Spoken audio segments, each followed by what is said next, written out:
Om Swastiastu, perkenalkan nama saya Niputu Yulia Harliani, NIM 2023071015. Nah, pada kesempatan kali ini saya akan membahas mengenai pencemaran udara.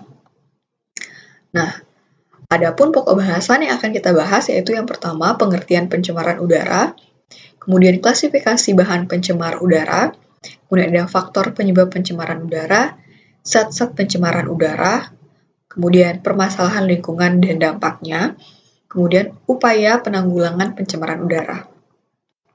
Nah, menurut Ahmad tahun 2000, menyatakan bahwa pencemaran udara itu adanya bahan-bahan atau zat-zat asing di dalam udara yang menyebabkan perubahan susunan atau komposisi udara dari keadaan normalnya.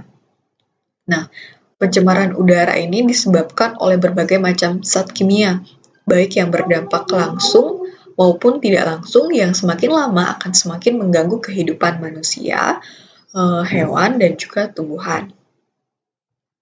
Nah, klasifikasi bahan pencemar udara. Jadi, bahan pencemar udara itu bisa dibagi menjadi dua, yaitu polutan primer dan juga polutan sekunder. Nah, apa itu polutan primer? Jadi, polutan primer itu berupa polutan gas dan partikel. Jadi, polutan gas terdiri dari senyawa karbon, senyawa sulfur, nitrogen, dan senyawa halogen. Kedua, ada polutan sekunder. Jadi, polutan sekunder ini seperti contohnya ozon, peroksil asil nitrat, dan formaldehid. Nah, selanjutnya ada faktor penyebab pencemaran udara. Jadi, faktornya itu ada dua, faktor internal dan faktor eksternal. Jadi, faktor internalnya itu faktor yang berasal dari alam itu sendiri. Nah, seperti contohnya itu letusan gunung berapi. Nah, di mana letusan itu nanti akan ada abu-abu vulkanik yang dapat mengganggu lingkungan. Yang kedua, ada proses pembusukan dari bahan-bahan organik. Nah, itu yang disebut dengan faktor internal. Nah, faktor eksternal itu bisa dilihat di slide, itu ada contohnya. Contohnya itu pembakaran hutan.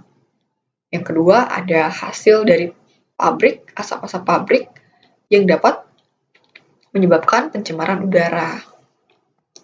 Nah, adapun zat-zat pencemaran udara, yaitu ada yang pertama nitrogen dioksida, yang kedua ada sulfur dioksida, kemudian ada karbon dioksida, ada CFC, kemudian ada hidrokarbon, dan yang terakhir ada partikulat atau biasa disebut asap atau jelaga. Nah, dampak pencemaran udara bagi alam. Jadi, selain berdampak bagi alam, pencemaran udara ini juga memberikan dampak bagi tumbuhan dan juga hewan dan juga manusia. Nah, kalau bagi alam itu dampaknya itu seperti hujan asam. Nah, yang kedua ada penipisan lapisan ozon. Yang ketiga itu ada pemanasan global atau biasa disebut dengan global warming. Nah, selanjutnya dampaknya bagi manusia, hewan, dan tumbuhan. Nah, bagi manusia itu akan memicu terjadinya gangguan pernafasan seperti ISPA dan juga kanker paru-paru dan juga asma. Nah, bagi hewan itu jika dilihat dari dampaknya bagi hewan, itu yang pertama akan menimbulkan kanker mata pada sapi. Yang kedua menyebabkan pH air turun, sehingga hewan-hewan atau ikan-ikan itu akan menjadi mati. Nah, untuk dampaknya bagi tumbuhan, itu ada penurunan hasil panen pertanian dan perubahan ke keanekaragaman hayati. Nah, selain itu, merusak tanaman dan juga jaringan-jaringan yang ada pada tanaman. Nah, bagaimana penanggulangan pencemaran udara? Jadi, upaya penanggulangan pencemaran udara itu dibagi menjadi dua ya. Jadi, upaya preventif dan juga upaya kuratif. Nah, upaya yang dimaksud dengan upaya preventif itu upaya yang dilakukan sebelum terjadinya pencemaran. Seperti contohnya, kita itu tidak boleh merokok sembarangan. Nah, itu lebih baik kan mencegah daripada mengobati.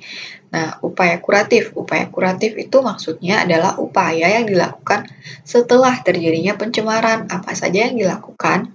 Tentu yang umum dilakukan adalah penanaman kembali atau penanaman tanaman hijau agar karbon dioksidanya itu diserap oleh tanaman, kemudian dari hasil fotosintesis itu menghasilkan oksigen yang bermanfaat positif bagi makhluk hidup. Nah, itu tadi yang dapat saya jelaskan secara singkat mengenai pencemaran udara. Mohon maaf jika ada kesalahan kata. Akhir kata saya tutup dengan Parama Santi. Om Santi Santi Santi Om. Terima kasih.